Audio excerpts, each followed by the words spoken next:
இல்ல வந்து அவங்க 2 பேரும் ஏமாத்துறாங்க. அவங்க 2 பேரும் சேமா காப்பி அடிச்சிருக்காங்க திட்டங்கள அப்டின்னா, விஜய் அவர்களுடைய தாவேக்காவின் அறிக்கை வந்து எப்படி இருக்கு? அதுதான்மா 100 யூனிட் இலவசம்னு சொன்ன பிறகு, அந்த 100 யூனிட்டுக்கு 500 மடங்கு விலையேற்றம் பண்ணியிருக்கீங்க இல்லையா? அது ஏமாற்று விலை. நம்ம அதுக்கப்புறம் மாசம் மாசம் இம்ப்ளிமெண்ட் பண்ற வேலைய கொண்டு வருவோம். இப்ப இந்த 200 யூனிட் மூலமாக அவர்கள் ஈஸியா பயன்பெற முடியும்.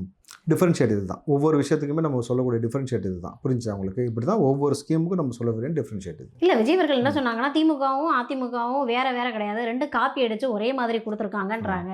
இப்ப தாவேக்காவோடதும் அப்படிதானே இருக்குன்றேன். எந்த விஷயத்துல இருக்கு? எல்லா விஷயத்துலயும் தான் சார். நான் ம். வந்து ஒரு படி கூட குடுக்குறேன் அப்படின்ற மாதிரி தான் சார் இருக்கு. சரிம்மா. தாவேக்காக்கு உங்களுக்கு டிஃபரன்ஷியேட் செய்ய தெரியல அப்படின்னு சொல்ல வரீங்களா?